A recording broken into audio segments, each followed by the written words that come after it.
أعوذ بالله من الشيطان الرجيم بسم الله الرحمن الرحيم لا يؤاخذكم الله باللغو في أيمانكم ولكن يؤاخذكم بما عقدتم الأيمان فكفارته إطعام 10 مساكين من أوسط ما تطعمون أهليكم أو كسوتهم أو تحرير رقبة فمن لم يجد فصيام 3 أيام ذلك كفارة أيمانكم إذا حلفتم واحفظوا أيمانكم كذلك يبين الله لكم آياته لعلكم تشكرون۔ اللہ تمہاری بے ارادہ قسموں پر تم سے مواخذہ نہیں کرے گا، لیکن جو قسمیں تم نے جان بوجھ کر کھائی ہو ان پر ضرور مواخذہ کرے گا۔ اس کا کفارہ یہ ہے کہ 10 مسکینوں کو کھانا کھلاؤ، اوسط درجے کا کھانا جو تم اپنے گھر والوں کو کھلاتے ہو، یا انہیں کپڑے پہناؤ، یا ایک غلام آزاد کرو، اور جس کو یہ میسر نہ ہو وہ 3 دن کے روزے رکھے۔ یہ تمہاری قسموں کا کفارہ ہے جبکہ تم قسم کھا بیٹھو، اور اپنی قسموں کی حفاظت کیا کرو۔ اس طرح اللہ تمہارے لیے اپنے احکام واضح کر دیتا ہے تاکہ تم شکر گزار بنو۔ یہ سورہ مائدہ کی 99 نمبر کی آیت ہے، 89 نمبر۔ اس میں قسموں کے بارے میں، قسموں کے کفارے کے بارے میں کیا قانون الہی ہے اس کو واضح کیا گیا۔ اس میں ایک لفظ آیا ہے ایمان۔ ایمان زبر سے جب لکھا جاتا ہے تو اس کا معنی ہوتے ہیں قسم کے۔ یمین قسم کو کہا جاتا ہے، حلف بھی قسم کو کہا جاتا ہے۔ ایمان زیر سے جب آتا ہے تو عقیدہ اور یقین جسے کہا جاتا ہے۔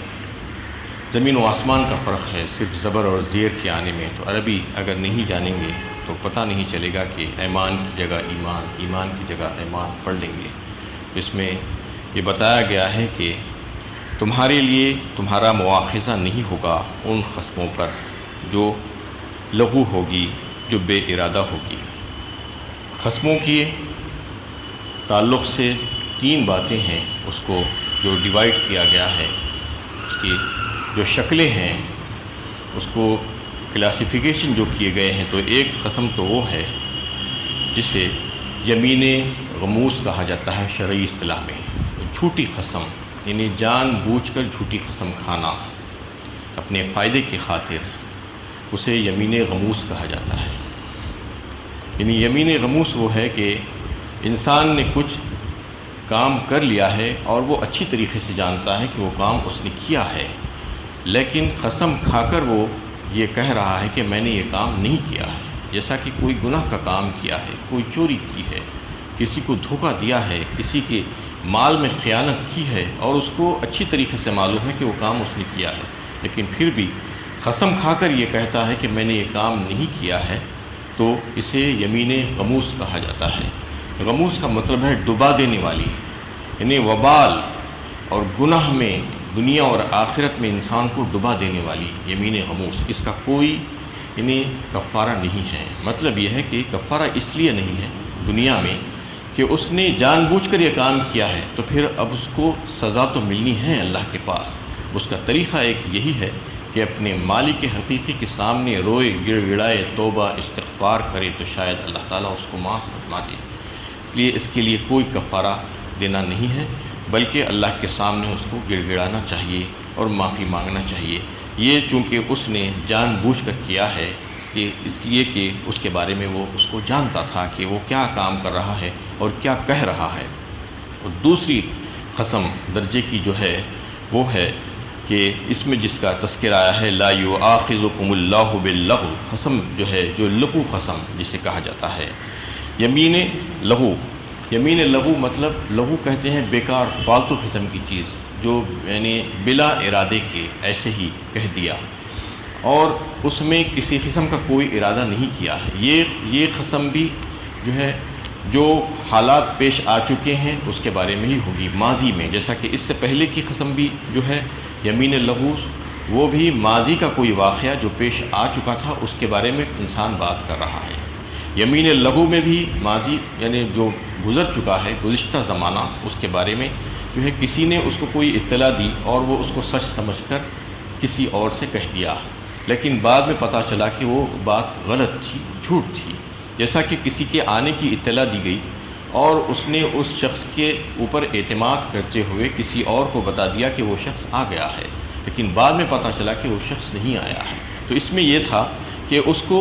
یعنی اس بات کا علم نہیں تھا، جان بوجھ کر اس نے جھوٹ نہیں بولا تھا، بلکہ کسی کے کہنے پر اعتماد کر کے جھوٹ بولا تھا، تو اس لیے اس کے اوپر اس کا مواخذہ نہیں ہونے والا ہے۔ لیکن ایسی باتوں سے پرہیز اور اعتراض کرنا ضروری ہے، کیونکہ ایک حدیث میں اللہ کے نبی صلی اللہ علیہ وسلم کا ارشاد مبارک ہے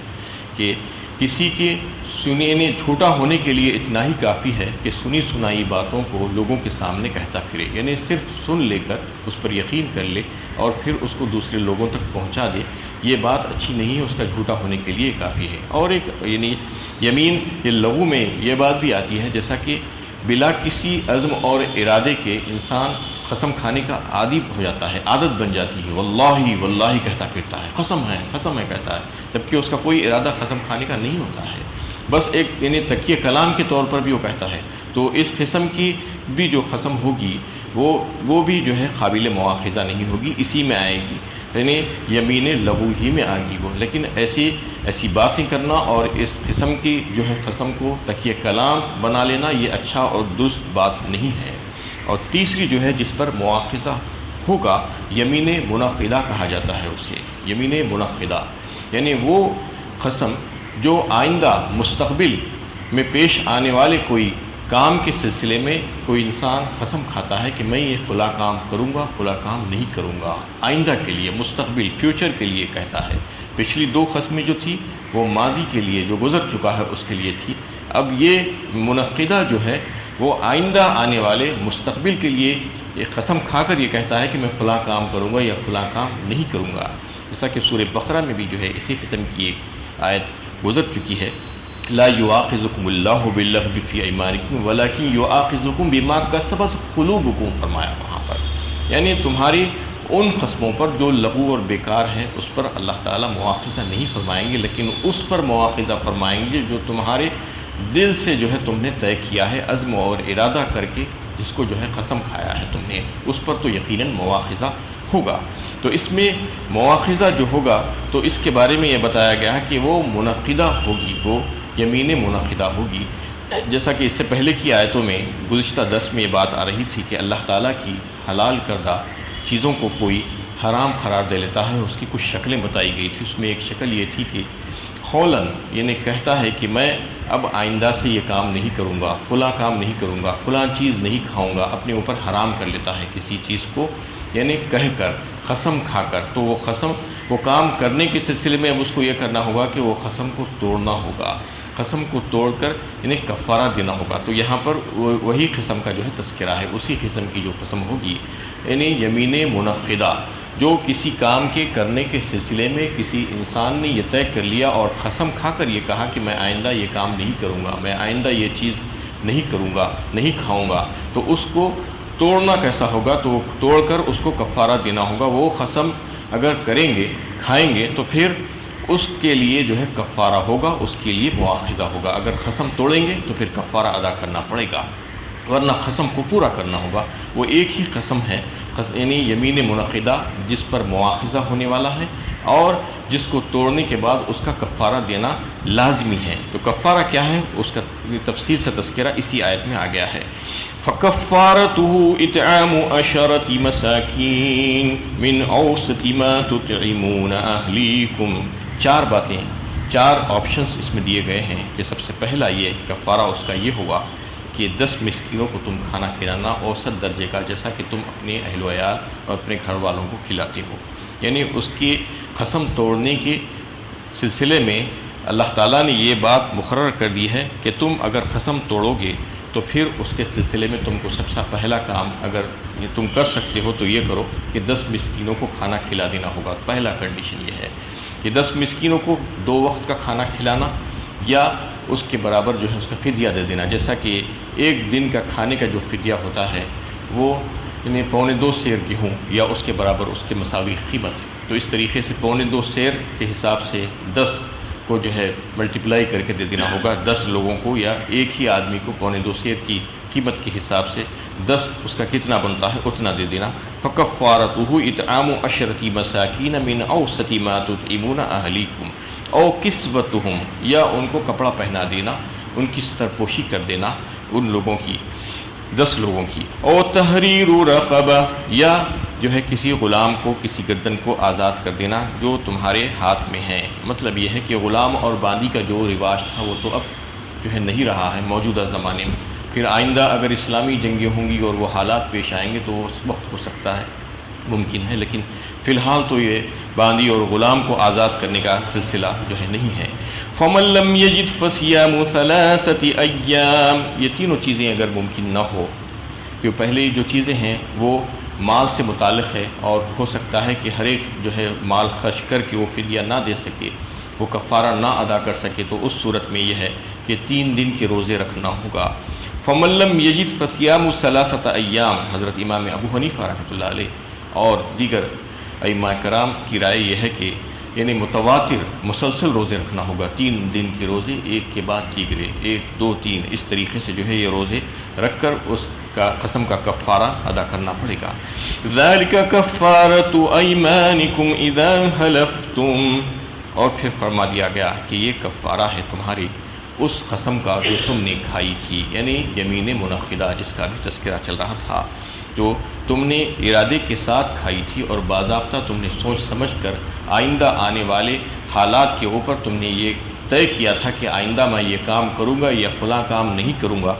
اور اگر تم پھر اس کو توڑ رہے ہو تو پھر تم کو اس کا کفارہ ادا کرنا ہوگا، یعنی قسم کے توڑنے کے بعد کفارہ ادا کرنا ہوگا، قسم کے توڑنے سے پہلے نہیں۔ قسم جب توڑ دے اور وہ کام جس نے کرنے سے اپنے آپ کو روک لیا تھا وہ کام کر لے تو پھر اس کے بعد اس کو اس کا کفارہ ادا کرنا ہوگا۔ وَاحْفَظُوا أَيْمَانَكُمْ، اور پھر فرمایا کہ تم اپنے قسموں کی حفاظت کرو۔ اس کا مطلب یہ ہے کہ قسم کھا کر ایسے ہی مت چھوڑ دو یا ایسے ہی توڑ دینے کی کوشش مت کرو، بلکہ قسم اس طریقے سے کھاؤ کہ واقعی میں تم کو وہ قسم پر جو ہے جمے رہنا ہے، جو کام تم نے کرنے کا ارادہ کیا ہے تو اس پر اس کو کرنے کا ارادہ ہونا چاہیے تمہارا، الا یہ کہ کوئی ایسے حالات پیش آ جائیں تو پھر قسم توڑی جا سکتی ہے، اس کے لیے کفارہ دے دینا ہوگا قسم توڑنے کے بعد۔ تو اس کی حالتیں اور صورتیں یہ ہوں گی قسم توڑنے کے سلسلے میں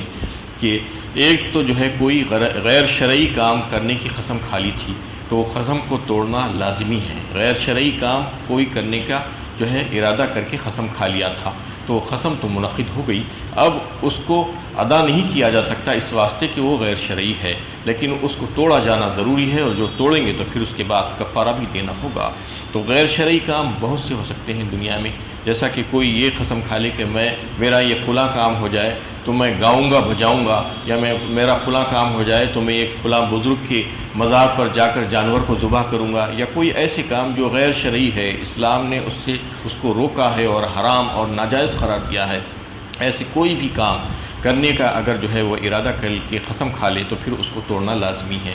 اور ایک دوسری صورت اس کی یہ ہو سکتی ہے کہ غیر شرعی تو نہیں ہے لیکن طبیعت پر جو ہے بوجھ ہے، بار ہے، کوئی ایسے کام کرنے کی قسم کھا لی تھی جیسا کہ یہ کام ہو جانے کی صورت میں میں روزانہ 10 رکعت نفل پڑھوں گا،